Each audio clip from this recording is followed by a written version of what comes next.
మన ప్రభువును ప్రియ రక్షకుడైన యేసుక్రీస్తు ప్రభుల వారి అతి శ్రేష్టమైన నామములో ఈ ఛానల్ను వీక్షిస్తున్న ప్రతి ఒక్కరికి నా హృదయపూర్వక వందనాలు తెలియజేసుకుంటూ ఉన్నాను. ఈరోజు యేసు ప్రభువారు సిలువపై పలికిన రెండవ మాటను మనం ధ్యానం చేసుకుందాం. లూకా సువార్త 23వ అధ్యాయము 43వ వచనాన్ని ఒకసారి చదువుదాం. అందుకాయన వానితో, నేడు నీవు నాతో కూడా పరదైసులో ఉండు అని నిశ్చయముగా నీతో చెప్పుచున్నాను నేను.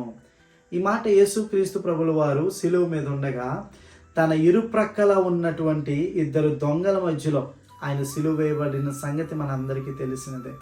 అందులో కుడివైపునున్నటువంటి దొంగతో యేసుప్రభువారు ఈ మాట చెప్తూ ఉన్నారు. ఎందుకు ఈ మాట చెప్తూ ఉన్నారు అంటే, ఎడమవైపు ఉన్నటువంటి దొంగ, నీవు దేవుని కుమారుడు అయితే నిన్ను నువ్వు రక్షించుకొని మమ్మల్ని కూడా రక్షించమని యేసుప్రభువారితో ఆయన హేళనగా మాట్లాడడం మనం చూడవచ్చు, లేదా అపహాస్యంగా కానీ లేదంటే ఒక ఛాలెంజ్ చేసినట్లుగా కానీ మాట్లాడడం మనం చూడవచ్చు. అయితే ఆ దొంగను ఈ కుడి పక్కన ఉన్నటువంటి దొంగ గద్దించి ఈ విధంగా అంటాడు 40వ వచనంలో, అయితే రెండవ వాడు అనగా కుడి ప్రక్కన ఉన్నటువంటి దొంగ వానిని గద్దించి, నీవు అదే శిక్షా విధిలో ఉన్నావు గనుక దేవునికి భయపడవా? మనకైతే ఇది న్యాయమే, మనము చేసిన వాటికి తగిన ఫలము పొందుచున్నాము కానీ ఈయన ఏ తప్పిదము చేయలేదని చెప్పి ఆయనను చూచి, యేసు, నీవు నీ రాజ్యములోనికి వచ్చినప్పుడు నన్ను జ్ఞాపకము చేసుకొనుము అని ఆయనను వేడుకొనుట మనం ఇక్కడ చూడవచ్చు. కుడి ప్రక్కన ఉన్నటువంటి దొంగ ఆయన యొక్క గొప్పతనాన్ని అర్థం చేసుకొని ఈయన నిజంగా దేవుని కుమారుడు, దానిని ఆయన ఒప్పుకొని దేవునికి భయపడి ఆయనను దేవుని కుమారుడిగా అంగీకరించాడు. కాబట్టి నీవు నీ రాజ్యంలోనికి వెళ్ళినప్పుడు నన్ను జ్ఞాపకం చేసుకోమని బ్రతిమలాడుకొని ఉన్నాడు. కానీ మొదటి దొంగ అంత చావులో ఉండి కూడా, అంత చనిపోయే స్థితిలో ఉండి కూడా తన గర్వాన్ని చూపిస్తూ ఉన్నాడు.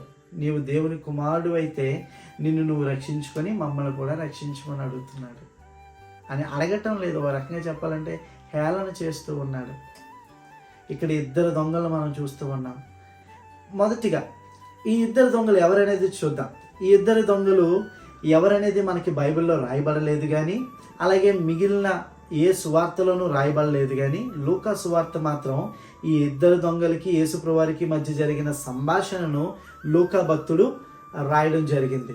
అలాగే ఇద్దరు కూడా దొంగలు అని లూకా భక్తుడు మాత్రమే రాయడం మనం చూడవచ్చు.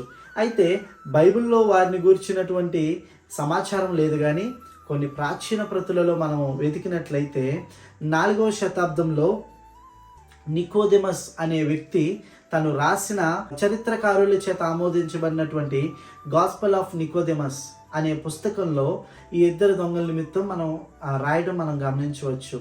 అందులో కుడి పక్కన ఉన్నటువంటి దొంగ పేరు దిస్మస్. ఇది గ్రీకు పదం. ఈ పేరుకి అర్థం ఏంటంటే, ఒకటి మరణము, లేదా రెండవది అస్తమయం. ఈ రెండు అర్థాలు ఇచ్చే మాట కలిగి ఉన్నాడు కుడి ప్రక్కన ఉన్నటువంటి దొంగ. అలాగే ఎడం ప్రక్కన ఉన్నటువంటి దొంగ పేరు గెస్టస్ ఆయన పేరు. ఇది కూడా గ్రీకు మాటే. అయితే దీనికి ఫిర్యాదులు, మొర్రపెట్టుట అనే రెండు అర్థాలనిచ్చే పేరు కలిగినటువంటి వాడు ఎడమ వైపున ఉన్నటువంటి దొంగ. ఈ దిస్మస్ అనే వ్యక్తి పశ్చాత్తాపడ్డాడు, ఆయనను దేవుని కుమారుడిగా అంగీకరించాడు. కాబట్టి తనను జ్ఞాపకం చేసుకోమని యేసుప్రభువారిని ఆ చివరి క్షణాల్లో మారు మనస్సు పొంది బ్రతిమలాడుకొని ఉంటాడు. అది మనం గమనించవచ్చు. చాలా మందికి ఉండేటువంటి డౌట్ ఏంటంటే, పరదైసులో ఉంటామని యేసుప్రభువారు ఆ కుడి ప్రక్కన ఉన్న దొంగతో చెప్పారు కదా, మరి ఆ దొంగ బాప్తిస్మం తీసుకోలేదు, ఇది ఏ విధంగా సాధ్యం అని చెప్పి చాలా మందికి ఒక రకమైనటువంటి డౌట్ ఉంటుంది. అయితే మారు మనస్సు కలిగి బాప్తిస్మం తీసుకోవడం అనేది ఈ లోకంలో జీవించే వారికి మనము మారేము, ఒక కొత్త జీవితాన్ని ప్రారంభిస్తున్నామని చెప్పడానికి మనము చూపించేటటువంటి ఒక సూచన రీతిగా వారికి ఫిజికల్గా చూపించడానికి బాప్తిస్మం. కానీ బాప్తిస్మం అనేది మొదట మనిషికి కాదండి, మనసుకు జరుగుతుంది. ఎవరైతే మారు మనస్సు కలిగి, ఎందుకంటే రక్షణ అనేది బాప్తిస్మం మూలంగా కాదు, విశ్వాస మూలంగా రక్షణ. ఆ విశ్వాసం ఆ దొంగకి కలిగింది కాబట్టి, ఆ మారు మనసు ఆ దొంగలో కలిగింది కాబట్టి ఖచ్చితంగా ఆయన తనతో పాటు పరదైసులో ఆ దొంగను జ్ఞాపకం చేసుకున్నాడని నేనైతే నమ్ముతూ ఉన్నాను.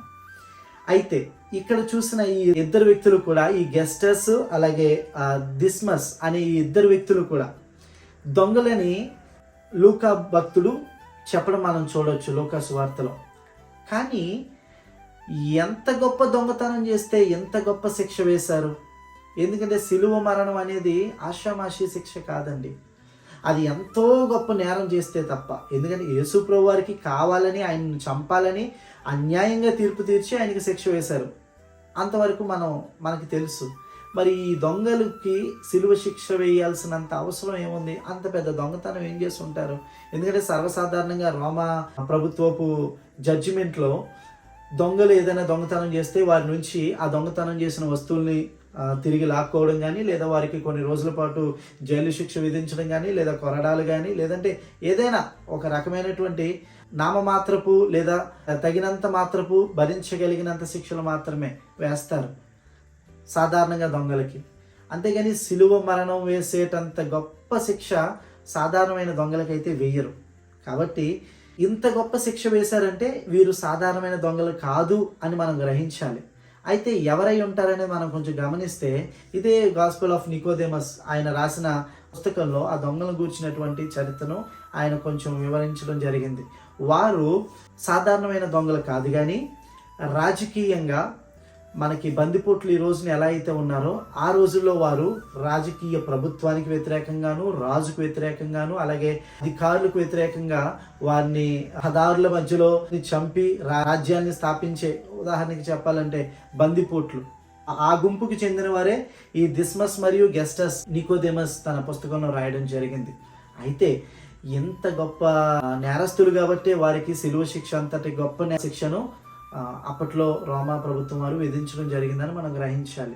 అయితే ఇక్కడ మనం గమనించవలసిన విషయం ఏంటంటే, ఎంత గొప్ప నేరస్తులై ఉండి, ఆ నరహంతకులై ఉండి, వారిలోనే ఆ ఇద్దరిలోనే ఒకరు దేవుడంటే భయపడ్డారు.